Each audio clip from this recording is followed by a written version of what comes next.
बोलिए श्याम रामचंद्र की जय, पवन पुत्र हनुमान की जय, श्री अम्बे मात की जय, श्री विष्णु भगवान की जय, श्री सतगुरु महाराज की जय। हर हर महादेव। राजा राम राम राम सीता राम राम राम, राजा राम राम राम सीता राम राम राम, राजा राम राम राम सीता राम राम राम, राजा राम राम राम सीता राम राम राम, राजा राम राम राम सीता राम राम राम, राजा राम राम राम सीता राम राम राम, राजा राम राम राम सीता राम राम राम, राधे श्याम श्याम श्याम सीता राम राम राम, राजा राम राम राम सीता राम राम राम, राजा राम राम राम सीता राम राम राम, राजा राम राम राम सीता राम राम राम, राजा राम राम राम सीता राम राम राम, राजा राम राम राम सीता राम राम राम,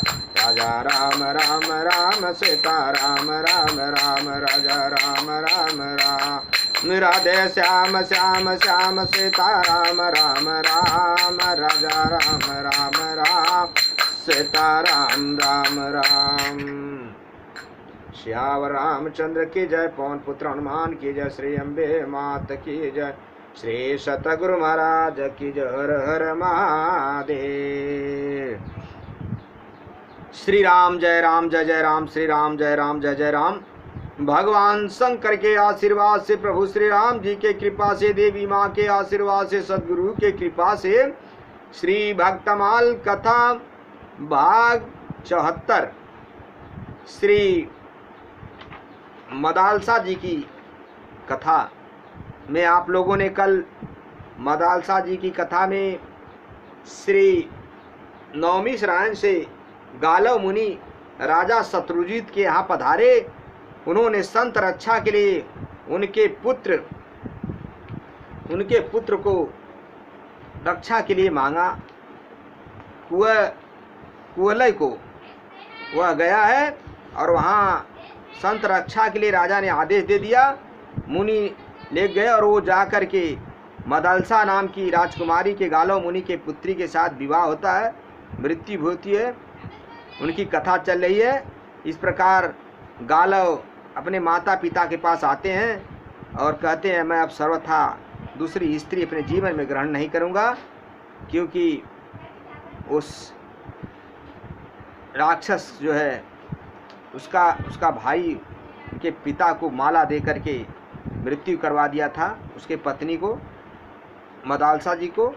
अब इसके बाद में आगे की कथा आप लोग सुनेंगे। इस प्रकार प्रतिज्ञा करके कंवल ने प्रतिज्ञा किया कि मैं मृग के समान विशाल नेत्र वाली गंधर्व राजकुमारी मदालसा के अतिरिक्त दूसरी किसी स्त्री के साथ भोग नहीं करूंगा। यह मैंने सर्वथा सत्य कहा है। इस प्रकार प्रतिज्ञा करके उन्होंने स्त्री संबंधी भोग से मन हटा लिया और समवश्यक मित्रों के साथ मन बहलाने लगे। इसी समय नागराज अवस्तर के 2 पुत्र मनुष्य रूप में पृथ्वी पर घूमने के लिए निकले। राजकुमार ऋषिध्वज के साथ उनकी मित्रता हो गई। उनका आपस का प्रेम इतना बढ़ गया कि नागकुमार एक क्षण भी उन्हें छोड़ना नहीं चाहते थे। वे दिन भर पाताल से गायब रहते थे। एक दिन नागराज के पूछने पर उन्होंने ऋतध्वज का सारा वृत्तांत सुनाकर पिता से कहा, हमारे मित्र ऋतध्वज मदालसा के सिवाय दूसरी किसी स्त्री को स्वीकार न करने की प्रतिज्ञा कर चुके हैं। मदालसा पुनः जीवित हो तो कोई उपाय करें। नागराज बोले, उद्योग से सब कुछ संभव है, प्राणी को कभी निराश नहीं होना चाहिए। सियावर रामचंद्र की जय। नागराज बोले, उद्योग से सब कुछ संभव है, प्राणी को कभी निराश नहीं होना चाहिए। यों कहकर नागराज अश्वतर हिमालय पर्वत के प्रलच्छावतरण तीर्थ में जो सरस्वती का उद्गम स्थान है, जाकर अपने पुत्रों के मित्र राजकुमार ऋषिध्वज के हितार्थ दुष्कर तपस्या करने लगे। सरस्वती देवी ने प्रसन्न होकर उन्हें प्रत्यक्ष दर्शन दिया और वर मांगने को कहा। असुतर बोले, देवी मैं और मेरा भाई कंबल दोनों संगीत शास्त्र के पूर्ण मर्मज्ञ हो जाएं। सरस्वती देवी तथास्तु कहकर अंतर्धान हो गई। सियावर रामचंद्र की जय। अब दोनों भाई कंबल और अश्वतर कैलाश पर्वत पर गए और भगवान शंकर को प्रसन्न करने के लिए तलस्तर साथ उनके गुणों का गान करने लगे।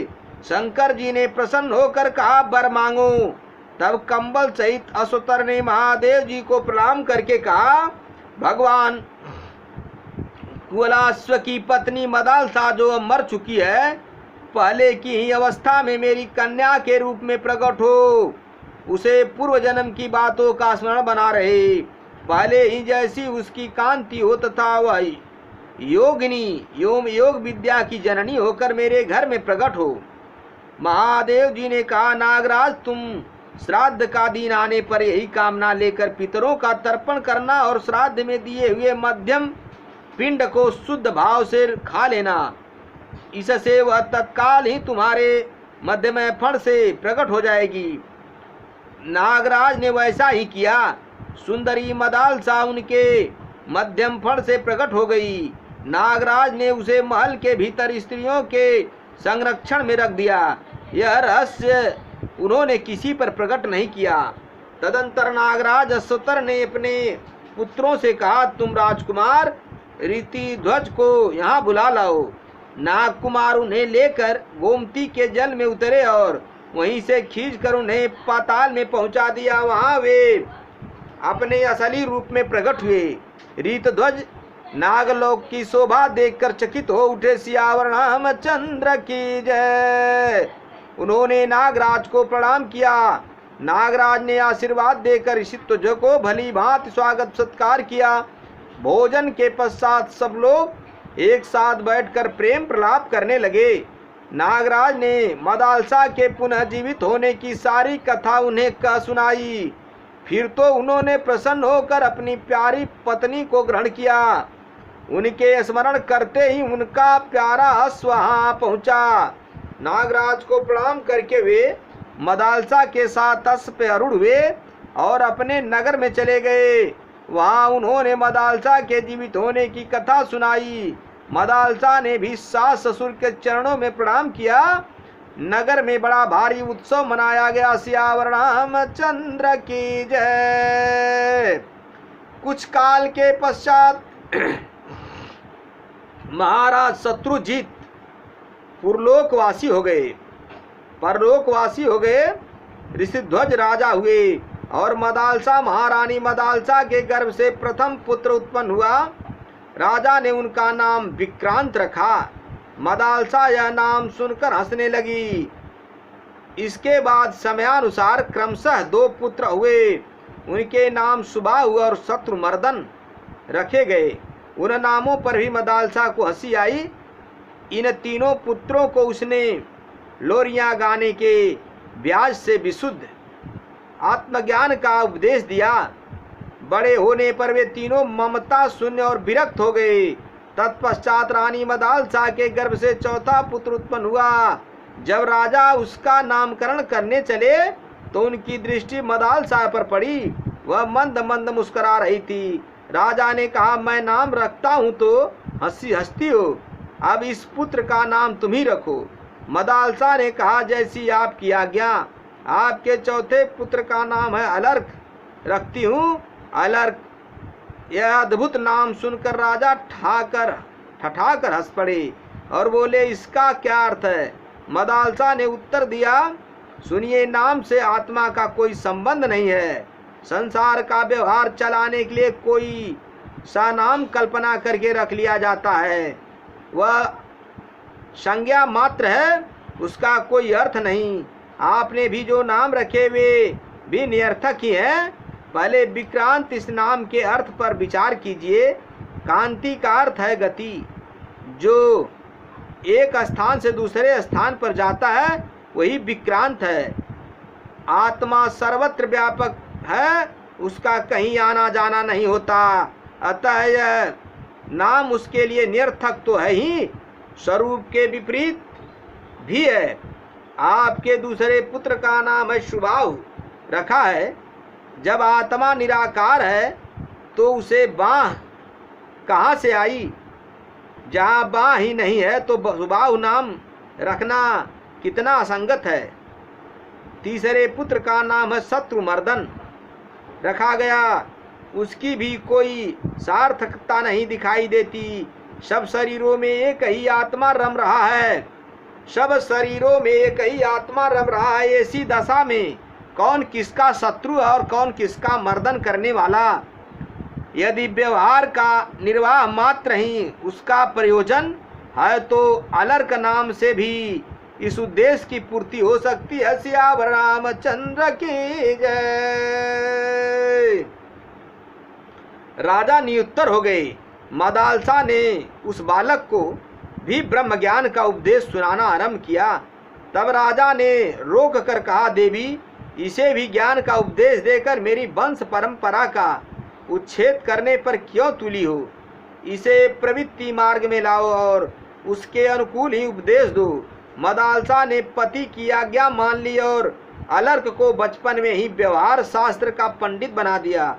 उसे राजनीति का पूर्ण ज्ञान कराया। धर्म, अर्थ और काम तीनों शास्त्रों में वह प्रवीण बन गया।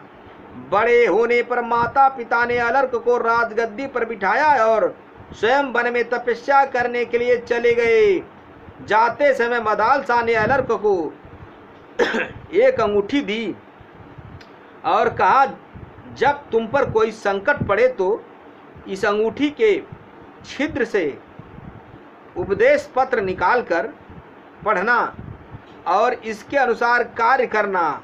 अलर्क ने गंगा यमुना के संगम पर अपनी अलर्कपुरी नामक राजधानी नाम की राजधानी बसा बनाई, जो आजकल अरैल के नाम से प्रसिद्ध है। कुछ काल के बाद अलर्क को भोगों में आसक्त देख उनके बड़े भाई शुभाहु ने काशीराज की सहायता से उन पर आक्रमण किया। अलर्क ने संकट जानकर माता का उपदेश पढ़ा। उसमें लिखा था, संग सर्वात्मा ताज्य सह चेतुक शक्तयो सदिश कर्तव्य सता सांगो ही भेषजम काम सर्वात्मा ह्ये हातु चक्षकतेन स मुमुच्छा प्रीति तत्कार्य सैव तस्यापि भेषजम। संग आसक्ति का सब प्रकार से त्याग करना चाहिए, किंतु यदि उसका त्याग न किया जा सके तो सत्पुरुषों का संग करना चाहिए, क्योंकि सत्पुरुषों का संग ही उसकी औषधि है।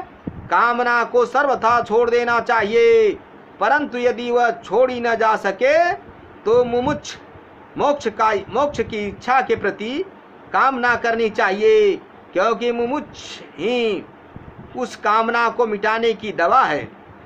इस उपदेश को अनेक बार पढ़कर राजा ने सोचा, मनुष्यों का कल्याण कैसे होगा। मुक्ति की इच्छा जागृत करने पर, और मुक्ति की इच्छा जागृत होगी सत्संग से।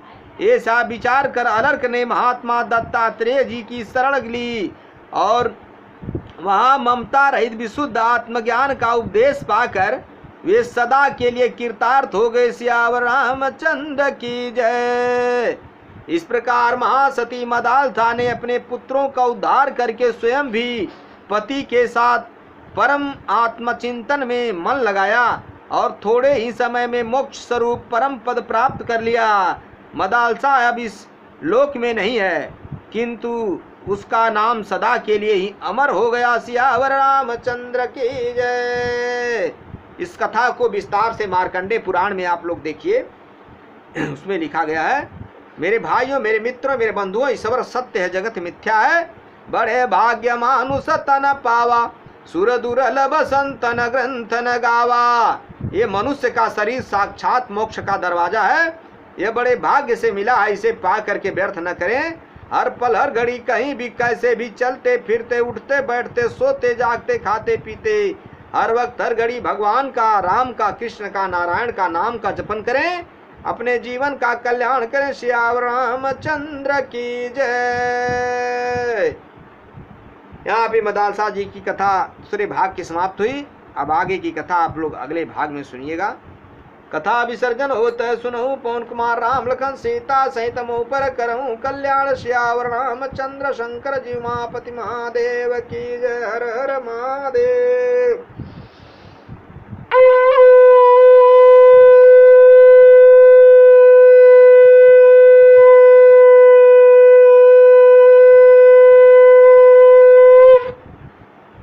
हरि नारायण।